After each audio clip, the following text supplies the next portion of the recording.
सनसनी। अंधेरिया, खूंखार लुटेरों का खूनी खेल।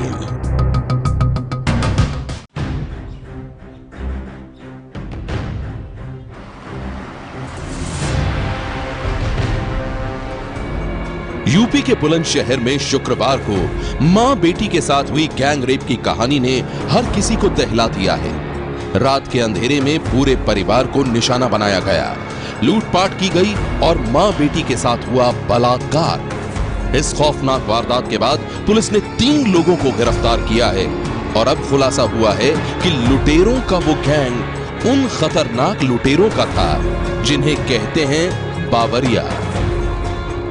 ऐसे खूंखार लुटेरे जो रात के अंधेरे में अपने शिकार की तलाश में निकलते हैं और जिनका मकसद है खून बहाकर लूटपाट करना। अपने इसी खूनी खेल को वो कहते हैं अंधेरिया। अंधेरिया, बावरिया गिरोह के लुटेरों का एक ऐसा खूनी खेल जिसकी कहानी बेहद ही खौफनाक है। लूटपाट करना ही बावरिया गिरोह के बदमाशों का धंधा है और अपने मकसद को पूरा करने के लिए लोगों का खून बहाना उनका शौक। सनसनी में आज हम आपको दिखाने जा रहे हैं बावरिया गिरोह के उस खूनी खेल की दास्तान जिसे वो कहते हैं अंधेरिया। अंधेरिया यानी एक ऐसा खेल जिसमें किसी को मौत मिलती है तो कोई हो जाता है माला माल। अंधेरिया एक ऐसा खेल जो बावरिया गिरोह खेलते हैं। ये खेल खतरनाक है, ये खेल कानूनन गुनाह है, लेकिन बावरिया गिरोह के अधिकांश लोग इसे अपना धर्म मानते हैं, ईमान मानते हैं। इन्हें पकड़ना आसान नहीं है। सरदार की हर बात इनकी सराखों पर। सरदार ही रचता है साजिश और गिरोह के बाकी लोग करते हैं उसके हुक्म की तामीर।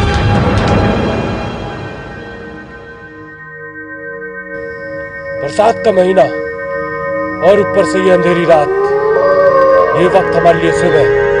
इसका जितना फायदा हो सके उठा लो। जैसी आज्ञा जी सरदार।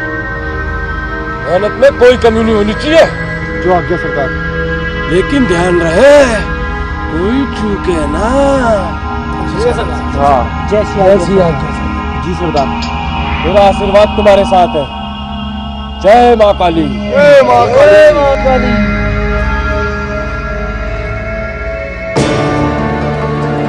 सरदार का आदेश हुआ, गिरोह के लोग अब अंधेरिया खेलने निकल पड़ेंगे।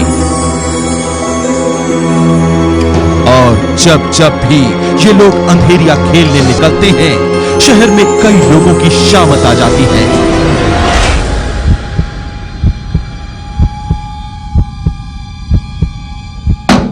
बावरिया एक घुमंतु जनजाति है जो सड़क से बाहर सड़क किनारे डेरा डालकर रहते हैं। ये स्वभाव से ही क्रूर माने जाते हैं, इसलिए ये गिरोह जहां भी लूट की वारदात को अंजाम देता है वहां हत्या और मारपीट भी करता है। बावरिया गिरोह के बदमाश रात में ही वारदात को अंजाम देते हैं। वारदात के लिए हमेशा सम संख्या यानी 2, 4, 6, 8 की संख्या में ही निकलते हैं। बड़ी वारदात पर जाने से पहले बावरिया गिरोह के बदमाश बकरे की बलि देते हैं, वो भी उस बकरे की जो खुद ब खुद मूर्ति की तरफ चलकर जाता है। अगर बकरा मूर्ति की तरफ नहीं जाता तो इस बात को अपशकुन मानते हुए वारदात का इरादा बदल देते हैं। बावरिया गिरोह के अपने कुछ कायदे कानून हैं। लूट इनका पेशा है और जो भी इनके लूटने के बीच में आता है उसे ये छोड़ते नहीं। लूट के लिए अंधेरी रातों में जब ये निकलते हैं तो इससे पहले ये करते हैं पूजा।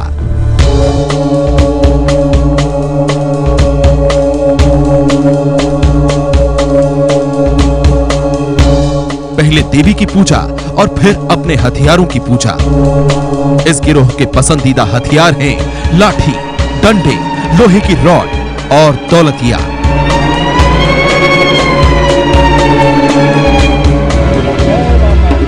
ये अपने लूट के पेशे को अंधेरिया खेल कहते हैं और जब भी ये अंधेरिया खेलने निकलते हैं घर की औरतें इनकी आरती उतारती हैं। गिरोह का सरदार सबको शराब की दावत देता है और साथ में देता है कुछ हिदायतें।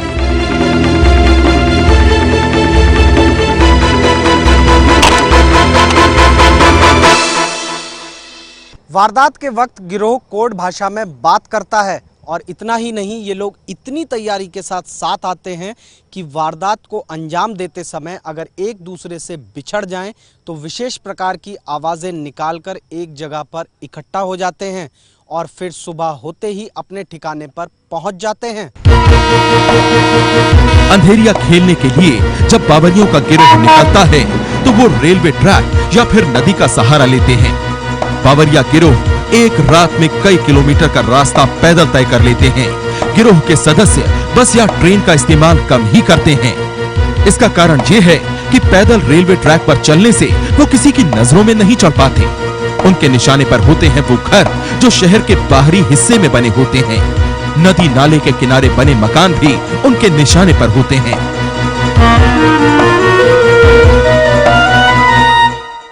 अपने साथ ऐसे मौकों पर जो हथियार रखते हैं ये वहां के स्थानीय पेड़ों के डंडे काट करके रखते हैं और सर पे प्रहार करते हैं। इसके अलावा अगर ये देखते हैं कि विरोध ज्यादा होता तो हत्या करने से भी नहीं चूकते हैं। बलात्कार इनका एक मोडस ऑपरेंडाई है और कई लोग ये बताते हैं कि इनकी मोडस ऑपरेंडाई में बलात्कार करना एक मिजाज में आ जाता है। किसी भी घर को निशाना बनाने से पहले वो इलाके का बारीकी से मुआयना करते हैं। कई घंटे तक वो उस घर के आसपास खड़े होकर रात होने का इंतजार करते हैं। दीवारें फांदने में उन्हें अच्छी खासी महारत हासिल होती है। एक के बाद एक गिरोह के सभी सदस्य ऊंची ऊंची दीवार फांदकर अपार्टमेंट में दाखिल हो जाते हैं। उसके बाद एक फ्लैट को अपना निशाना बनाने की प्लानिंग होती है। हथियारों को एक बार फिर देखा परखा जाता है। उसके बाद पाइप के सहारे अपार्टमेंट के फ्लैटों में वो दाखिल हो जाते हैं। एक खास हथियार दौलतिया खिड़की के स्क्रू ढीले करने में मदद करता है। बड़े ही आराम से घर के अंदर दाखिल हो जाते हैं।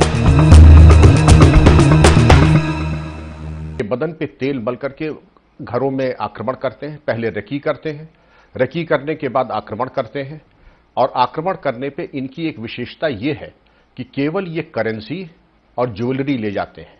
कितनी भी महंगी कोई वस्तु क्यों न हो, जैसे लैपटॉप हो जिस पे नंबर पड़ा हो, कितनी भी महंगी कोई चीज हो जिस पे कि नंबर पड़ा हो, हथियार ये वो नहीं ले जाएं क्योंकि उससे इनकी शिनाख्त हो जाती है। घर के अंदर दाखिल होते ही बावरिया सबसे पहले नशीला पदार्थ पूरे घर में डाल देते हैं। इसका असर ये होता है कि घर में सोने वाले लोग बेहोश हो जाते हैं और वो बिना किसी विरोध के अपने काम को अंजाम दे देते हैं।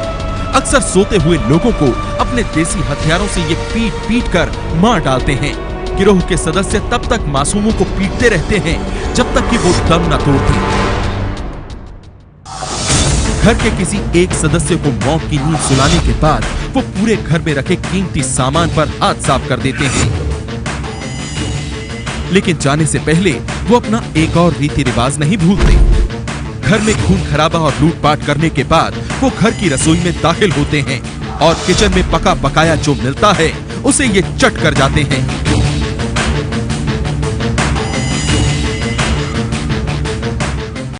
पहले यह गिरोह ट्रेन और बस में सफर करता था, लेकिन बताया जाता है कि गिरोह के कुछ सदस्यों ने अपनी गाड़ियां भी खरीद ली हैं। इस गिरोह के बारे में एक और कहानी यह है कि जब तक पूरा गिरोह अपने ठिकाने पर वापस नहीं आ जाता तब तक महिलाएं दिया जलाकर रखती हैं। इस गिरोह में गद्दारों के लिए कोई जगह नहीं होती। गद्दारी का पता चलने पर सीधा गर्दन काट देते हैं। यह कहानी उस परिवार की है जिसके जवान बेटे की हत्या हो गई है। कातिल ने मर्डर के बाद लाश को एक पेड़ से टांग दिया था और अब इंसाफ के लिए सड़कों पर भटक रही है एक बूढ़ी मां।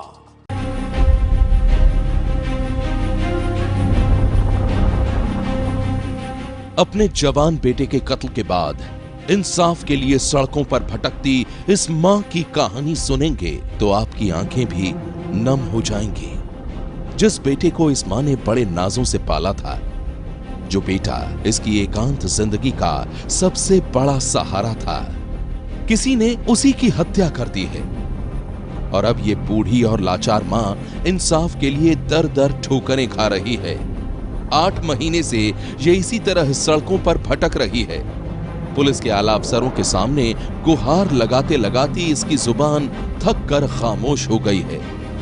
आंखों के आंसू तक सूख चुके हैं। किससे कहे, कितना कहे, और इसलिए अपने दर्द के हिसाब के लिए इस पोस्टर को ही इसने अपने जिस्म पर ओढ़ लिया है।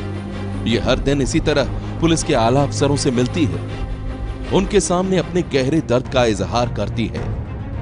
लेकिन एक बूढ़ी मां की फरियाद को सुनने का वक्त किसके पास है? मर्डर के 8 महीने बाद भी पुलिस के हाथ खाली हैं। 8 महीने कम नहीं होते। 8 महीने यानी करीब 240 दिन। और इतने दिनों बाद भी पुलिस उन कातिलों को पकड़ नहीं पाई है जिसने एक मां से उसकी सारी खुशियां छीन ली है। पुलिस के आला अफसरों के लिए उनकी यह नाकामी बेहद शर्मनाक है। और अब बेटे के मर्डर के बाद दर दर की ठोकरें खा रही इस बूढ़ी मां को समझ में नहीं आ रहा है कि वो इंसाफ के लिए जाए तो आखिर कहां जाए। अपने बेटे के कत्ल के बाद बेशुमार दर्दों के साथ जी रही इस लाचार मां का नाम है राजमुनि देवी। बिहार के सासाराम जिले की रहने वाली राजमुनि देवी का बेटा अमर सिंह रेलवे में इंजीनियर था। वो घर का ऐसा चिराग था जिससे राजमुनि देवी के साथ ही उनके पति ललन सिंह की दुनिया भी रोशन थी। अपने बूढ़े मां बाप का अमर ही एकमात्र सहारा था। लेकिन 21 नवंबर 2015 को जब इलाके के लोगों ने अमर की लाश एक पेड़ से लटकते हुए देखी तो कोहराम मच गया। कातिल ने अमर की हत्या के बाद उसकी लाश को एक पेड़ से टांग दिया था। मौत की यह तस्वीर इतनी डरावनी थी कि देखने वाले भी कांप गए।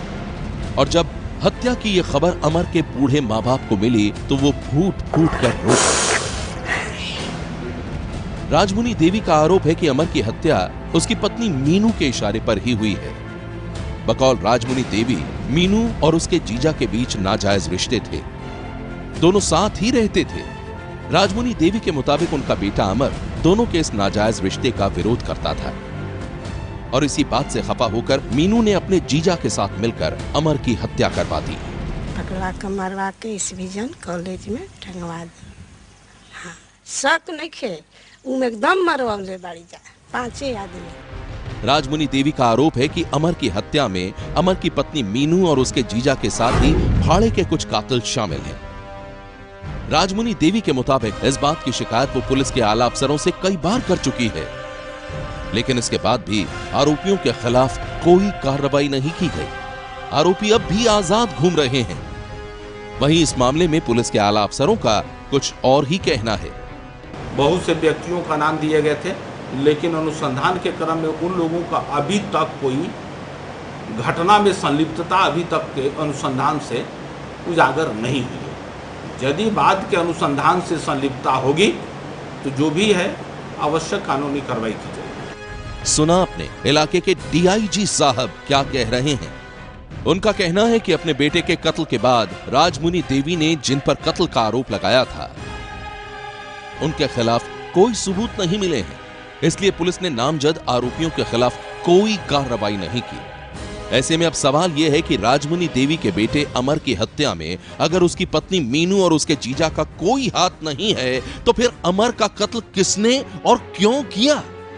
सवाल यह भी है कि अमर की हत्या के 8 महीने बीत चुके हैं और इतने दिनों बाद भी अगर पुलिस अमर के कातिलों को गिरफ्तार नहीं कर पाई तो क्या यह समझा जाए कि यह पुलिस की लापरवाही है या उनका नकारापन, जो 8 महीने बाद भी एक मां को इंसाफ नहीं दिला पाया है, उसके बेटे के कातिलों को गिरफ्तार नहीं कर पाई है। आखिर एक मां के इस दर्द का कौन हिसाब करेगा? यह सबसे बड़ा सवाल है। सनसनी के लिए सासाराम से रंजन सिंह की रिपोर्ट।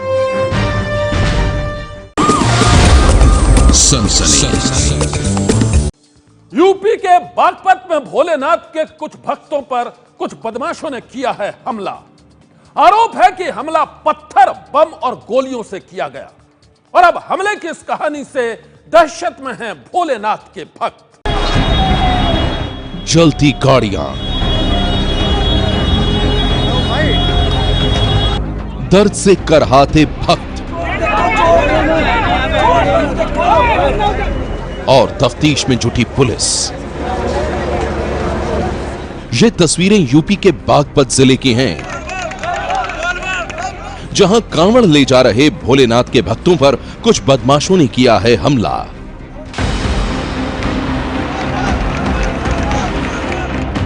पीड़ित श्रद्धालुओं के मुताबिक ये हरिद्वार से पवित्र जल लेकर भोलेनाथ की पूजा करने के लिए जा रहे थे।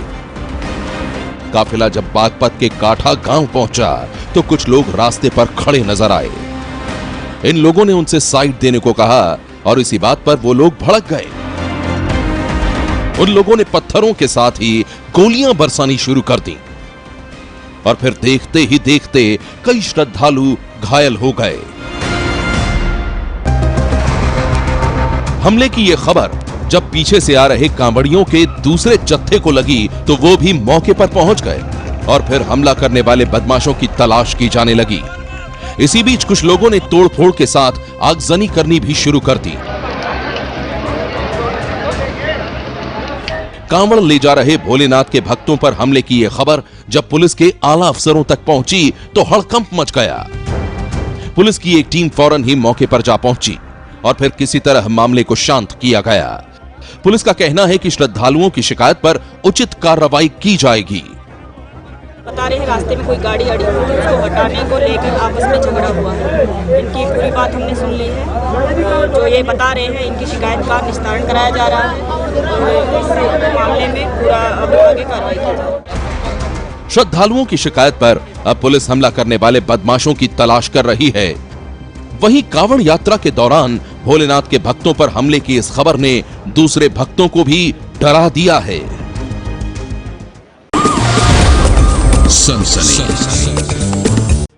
वो पढ़ाई न करने पर बच्चों को पीटता था और फिर जंजीरों में जकड़कर उन्हें भूखा और प्यासा तड़पाता था।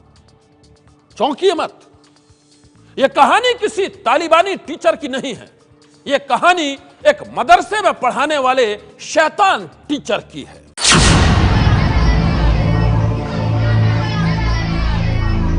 इन तस्वीरों को जरा ध्यान से देखिए।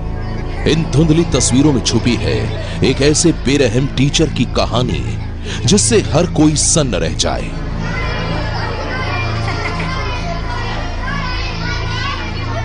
कायदे कानून का पालन करते हुए हम आपको पूरी तस्वीर नहीं दिखा रहे हैं, लेकिन इन तस्वीरों की पूरी कहानी सुनकर आप चौंक जाएंगे।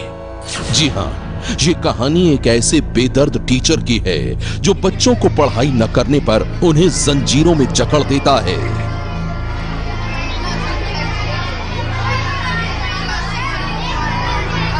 एक मदरसे के टीचर के जुल्म की दास्तान हरियाणा के यमुनानगर इलाके की है। मदरसे का एक टीचर बच्चों को पढ़ाई नहीं करने पर उन्हें जंजीरों से बांधकर सजा देता है, उन्हें पढ़ने के लिए मजबूर कर देता है और तरीका अपनाता है जंजीरों से जकड़ने का।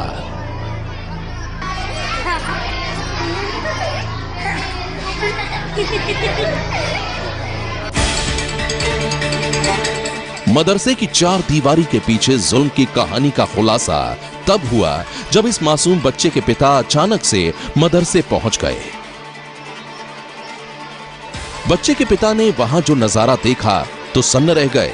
उन्होंने देखा कि उनका बच्चा जंजीरों से जकड़ा हुआ है। अपने बच्चे को इस हालत में देखकर वो आग बबूला हो उठे। पिता ने जंजीरों से जकड़े हुए अपने बच्चे का मोबाइल से वीडियो बना लिया और इसकी सूचना पुलिस को दी। अब पुलिस ने इसी वीडियो के आधार पर आरोपी टीचर के खिलाफ मामला दर्ज कर जांच शुरू कर दी है। 28/7 को तो उसके लड़के मेहता को जंजीरों से बांध रहे पाँव में और 30/7 को दूसरे लड़के अनीस को बांध रखा था। उनको जो है बच्चों को तंग करते परेशान करते हैं। जो शिकायत प्राप्त हुई इस पर कार्रवाई कर दी, मुकदमा कर दिया। अगली कार्रवाई लगातार जारी है।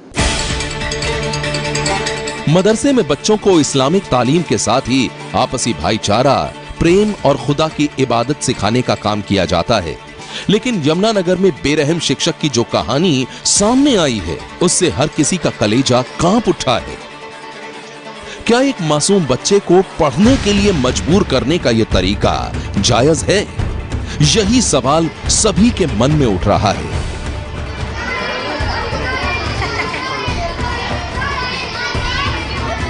फिलहाल आरोपी टीचर मामला दर्ज होने के बाद से ही फरार है और पुलिस उसकी खोजबीन कर रही है। मदरसे के भीतर जल्लाद बने टीचर का सच सबके सामने आने के बाद इलाके के लोग टीचर को उसके किए की सजा दिलाना चाहते हैं। सनसनी के लिए यमुनानगर से राकेश जौली की रिपोर्ट।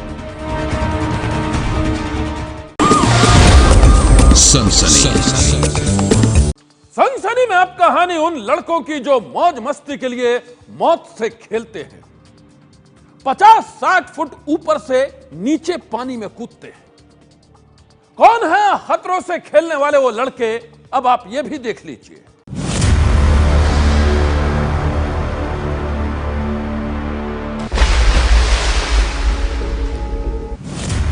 मौज मस्ती के लिए लगाई जा रही इन छलांगों को देखिए।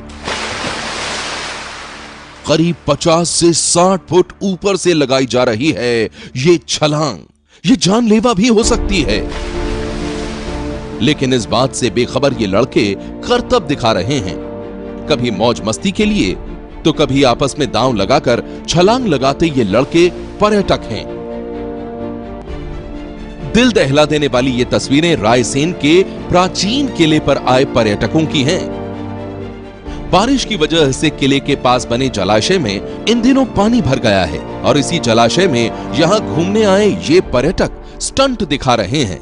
ये इस बात से बेखबर हैं कि ये स्टंट किसी दिन जानलेवा भी हो सकता है। मौज मस्ती की ये छलांग मौत की छलांग भी साबित हो सकती है। इस वीडियो के सामने आने के बाद अब सवाल ये उठ रहा है कि ऐसी खतरनाक जगह पर पुलिस प्रशासन की नजर क्यों नहीं जाती है और वो क्यों कार्रवाई नहीं करती है। मौज मस्ती के लिए लोगों को भी समझना चाहिए कि ऐसे खतरनाक स्टंट कभी भी जान ले सकते हैं।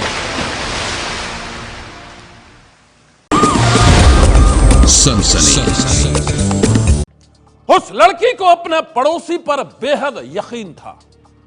वो उस पर खुद से भी ज्यादा भरोसा करती थी, लेकिन एक रोज जब वो उसके बुलाने पर उसके कमरे में पहुंची तो वहां इंतजार कर रही थी उसकी बर्बादी। देखिए एक लड़की के साथ बलात्कार और फिर ब्लैकमेलिंग की ये खौफनाक कहानी। पड़ोसी की साजिश। कमरे में बलात्कार और रेप के वीडियो से ब्लैकमेलिंग का खेल।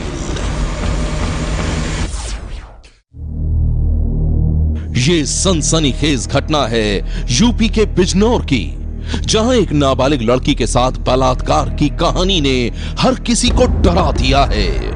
पीड़ित लड़की के परिवार वालों के मुताबिक इनकी लाडली पड़ोसी की साजिशों की शिकार बन गई। आरोपों के मुताबिक पड़ोस में रहने वाला जुनैद बहाने से लड़की को अपने घर ले गया और वहीं जुनैद के दोस्त तनवीर ने लड़की से किया बलात्कार। यही नहीं, बलात्कार के दौरान जुनैद ने लड़की की अश्लील फिल्म भी बना ली और उसी अश्लील फिल्म के जरिए वो लड़की को ब्लैकमेल करने लगा।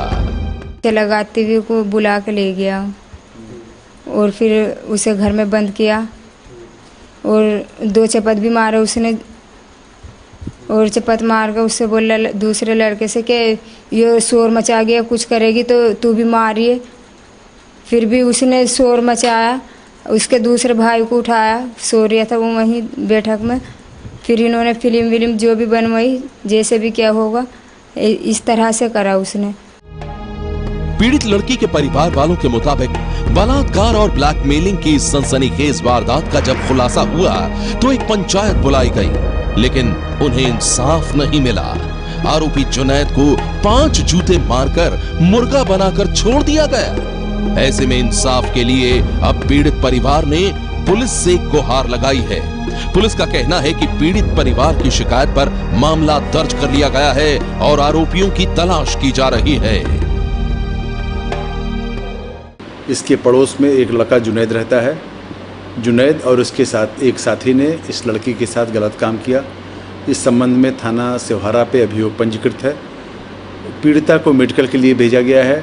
इसका 164 का बयान कराया जाएगा और मुलजिमों की गिरफ्तारी के लिए लगातार दबिशें दी जा रही हैं और हमें उम्मीद है कि अतिशीघ्र गिरफ्तारी इनकी कर ली जाएगी। पुलिस के मुताबिक आरोपियों की तलाश में हर संभावित ठिकाने पर दबिश दी जा रही है और जल्द ही आरोपियों को गिरफ्तार कर लिया जाएगा।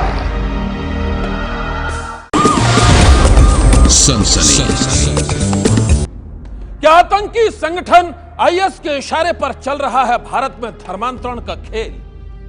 क्या आईएस के इशारे पर भारत के भोले भाले लोगों का धर्मांतरण कर उन्हें आतंकवादी बनाया जा रहा है? केरल से गायब हुए 20 लोगों की तलाश में जुटी पुलिस की जांच जैसे जैसे आगे बढ़ रही है, गुमशुदगी की कहानी में कई नए कनेक्शन सामने आ रहे हैं और उन सभी में सवालों के घेरे में है इस्लामिक रिसर्च फाउंडेशन के जाकिर नाइक का सहयोगी अर्शी कुरैशी। जांच में जुटी पुलिस के सामने केरल से गायब हुए 20 लोगों के साथ अर्शी के कनेक्शन की बात सामने आ रही है। ऐसे में सवाल यह है कि क्या अर्शी आईएस के इशारे पर धर्मांतरण का धंधा कर रहा था? आइए आपको दिखाते हैं मुंबई से केरल तक संवाददाता उमेश कुमावत की यह खास पड़ताल। उमेश कुमावत की बड़ी पड़ताल। मुंबई का अशफाक गायब। अशफाक के गेस्ट हाउस में ठहरते थे धर्मांतरण कराने वाले।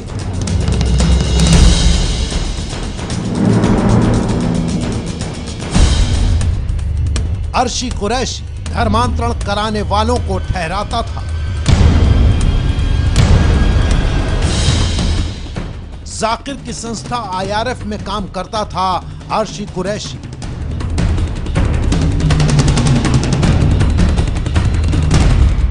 अर्शी कुरैशी का अशफाक से लिंक, अशफाक के आईएस में शामिल होने का शक।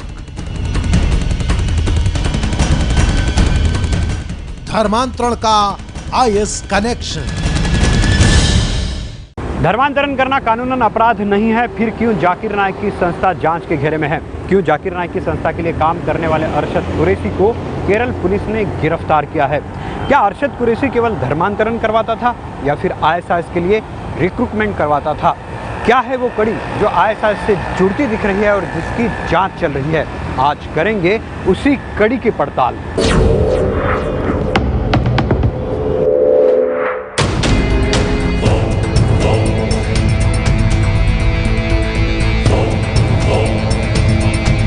जाकिर नाइक की संस्था आईआरएफ के लिए काम करने वाले अर्शी कुरैशी की कहानी की पड़ताल करने के लिए हम निकले तो ऐसे तथ्य सामने आए जो हैरान कर देने वाले हैं।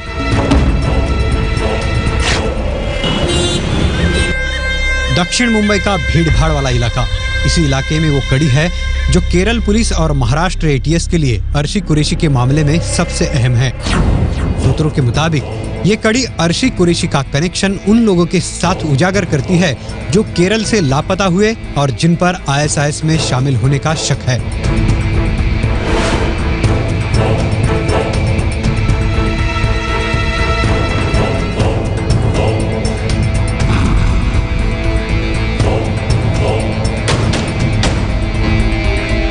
ये दक्षिण मुंबई का एक गेस्ट हाउस है। कुरैशी के आईएसआईएस के संबंधों की जो जांच चल रही है उसकी पड़ताल के लिए हम यहाँ पहुंचे तो काउंटर पर हमारा सामना हुआ यहाँ के मैनेजर से। ये एक छोटा सा गेस्ट हाउस है।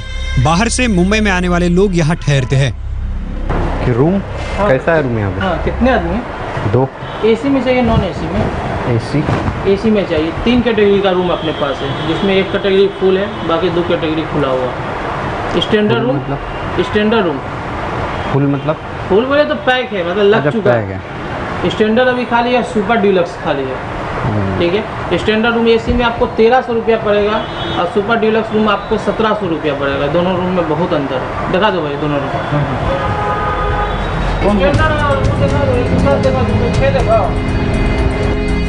हमने भी यहाँ कमरों का मुआयना किया।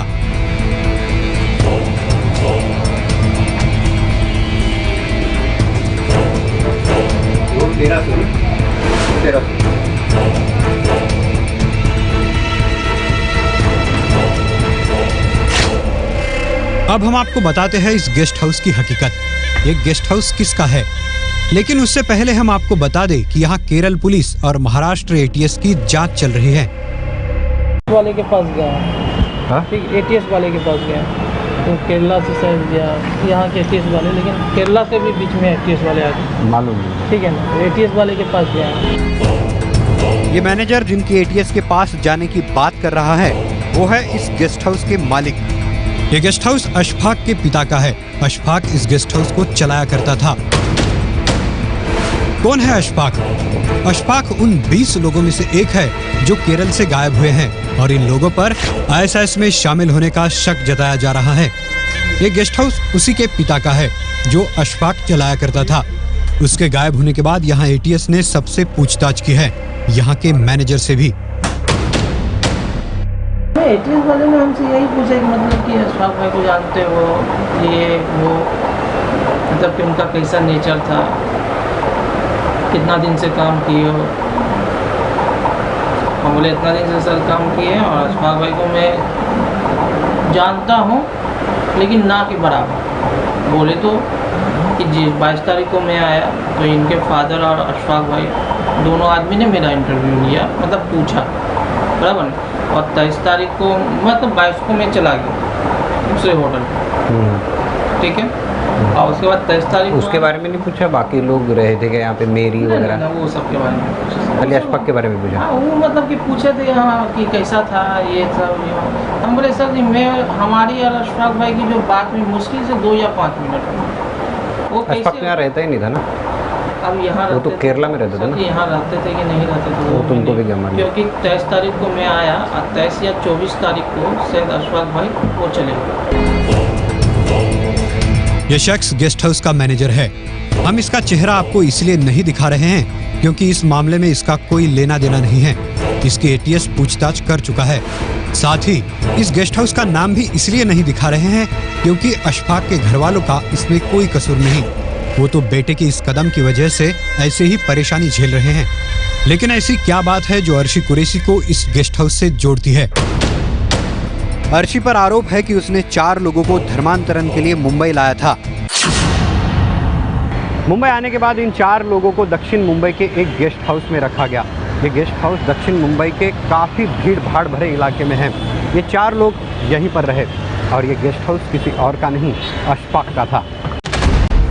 सूत्रों के मुताबिक इसी गेस्ट हाउस में अर्शी ने बेस्टिन, उसके भाई बेक्सेन, इसके अलावा मेरी को यहाँ कन्वर्ट करने के लिए लाया था और इन्हीं लोगों पर कन्वर्ट होने के बाद आईएसआईएस में शामिल होने का शक है। साफ है कि अर्शी कुरैशी का संबंध इस मामले में केवल बेस्टिन से कन्वर्ट हुए यहाया, मेरी से कन्वर्ट हुई मरियम, बेक्सेन से कन्वर्ट हुए ईसा तक सीमित नहीं है। इस गेस्ट हाउस की वजह से अशफाक से उसके संबंधों की बात सामने आने से अब केरल पुलिस और महाराष्ट्र एटीएस इस गेस्ट हाउस की जांच कर रहे हैं। जांच इस बात की हो रही है कि केरल से गायब हुए बाकी लोगों के साथ भी अर्शी कुरैशी के संबंध थे। इस जांच से साफ हो सकता है कि क्या अर्शी कुरैशी आईएसआईएस के लिए रिक्रूटमेंट करता था और जिस अशफाक के साथ इसके संबंध होने की बात सामने आ रही है, उस अशफाक के परिवार के 8 लोग लापता हुए हैं। अशफाक मुंबई में पला बढ़ा। 2 साल पहले उसकी शादी हुई। 4 महीना पहले वो केरला गया और वहां से लापता हो गया।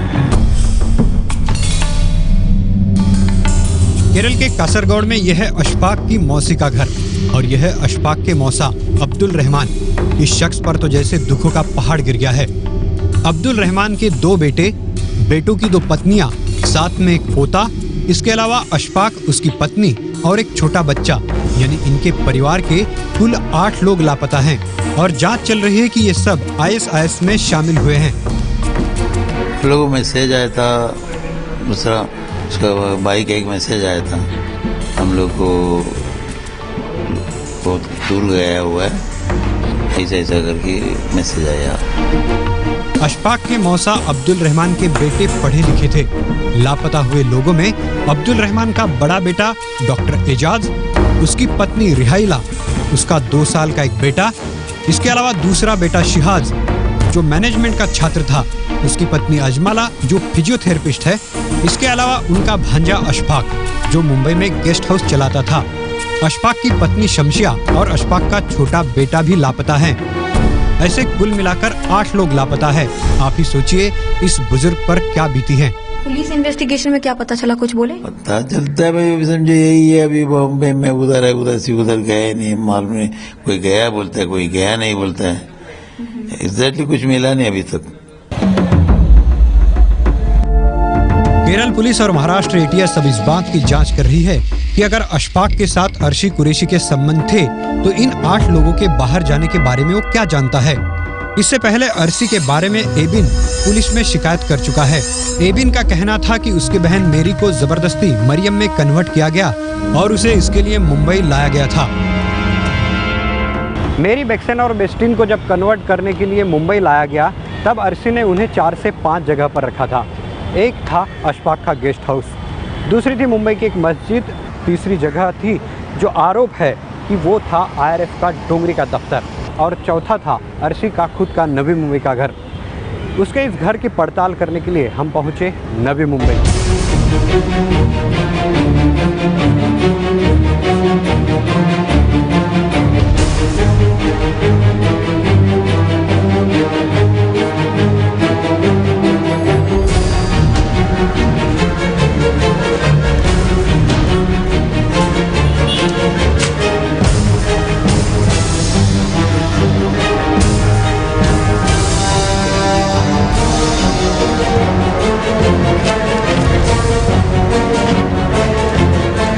नवी मुंबई में अर्शी के जिस घर में इन लोगों को रखने की जानकारी सामने आ रही है, उसको खोजते हुए हम पहुंचे इस इमारत में। B3/4 ये एक पुरानी इमारत है। इस इमारत में पहुंचने के बाद कई लोगों से हमने अर्शी के बारे में पूछताछ की, लेकिन शायद कोई उसके बारे में बोलना नहीं चाहता था। फिर भी हम उस घर तक पहुंच गए जहां अर्शी 1.5 साल तक रहा।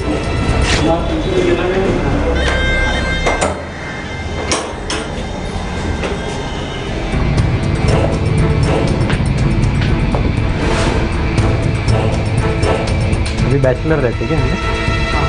रेंटेड है ना?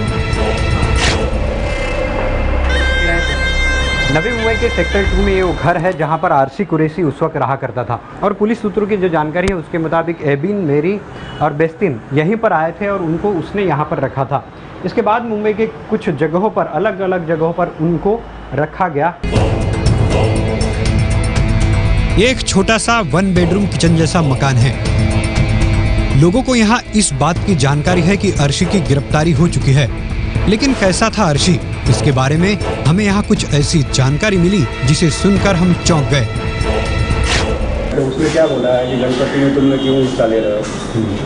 ठीक है, गणपति में मैं अभी साइन बोर्ड वाले उसे गणपति में बैनर वगैरह सब बनाता हूँ, फोटो वगैरह डालता हूँ, मेरा साहेब आर्ट्स उसमें डाला था। उसने ये देख के बोला अरे तुमको जहन्नम मिलेगा, ये है वो है। तो मैं बोला भाई ये मेरा बिजनेस है, उसको यही समझा कि बिजनेस है। और इसमें क्या है कि बिजनेस में क्या होता है कि हमारा जो बिजनेस है उसमें किसी की मैं बेईमानी नहीं कर रहा हूँ, नहीं कर रहा हूँ। तो उसको मैं यही समझा कि भाई ये जो समझाने जा रहे हो दूसरे को, ये बस समझाओ कि जो बेईमानी कर रहा है, जो मर्डर कर रहा है, ये तो उस लोग को समझाओ। मैं तो ईमानदारी से कमा रहा हूँ। तो उसकी सीधा ये बोला कि भाई हम लोग में मजहब में मर्डर करना जाए। इसके वजह से मेरा उसके साथ कुछ नहीं है। उन लोग के वजह से 2-4 लोगों की वजह से हम लोग का धर्म जो है ना, मजहब जो है बदनाम है। और कुछ नहीं, उसके बाद मैंने ऑफिस वगैरह में कंप्लेन किया गया, इसके ऊपर डाउट हो रहा है, तो आदमी मिलकर के तो आ रहा है। यानी अर्शी कुरैशी ने यहाँ भी लोगों को बहकाने की कोशिश की थी, लेकिन यहाँ के लोगों ने उसकी शिकायत कर दी। यहाँ से अर्शी ने कुछ महीने पहले अपना ठिकाना बदला और गिरफ्तारी के वक्त वो नवी मुंबई में ही सीवुड इलाके में रहता था।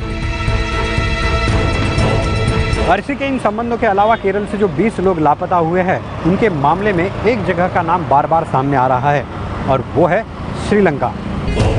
केरल से जो 20 लोग लापता हुए हैं, उन लोगों का श्रीलंका से क्या संबंध है? इनमें से लगभग सभी श्रीलंका गए थे और वहां से आने के बाद वो कट्टरपंथी बन गए और बाद में लापता हो गए।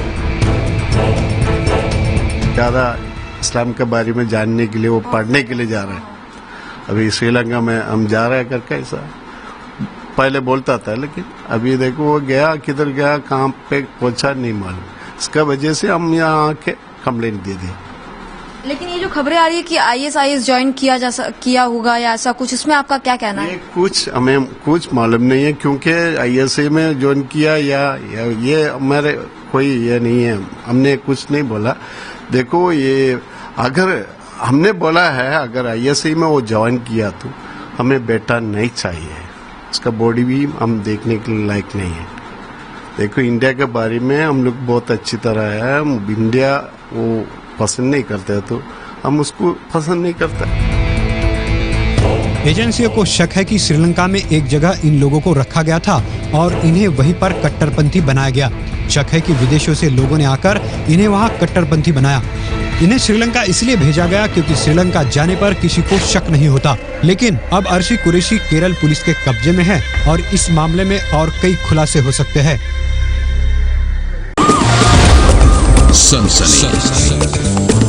आज की सनसनी में बस इतना ही।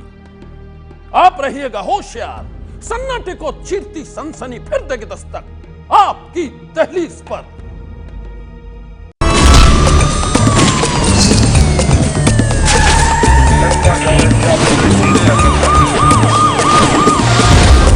सनसनी।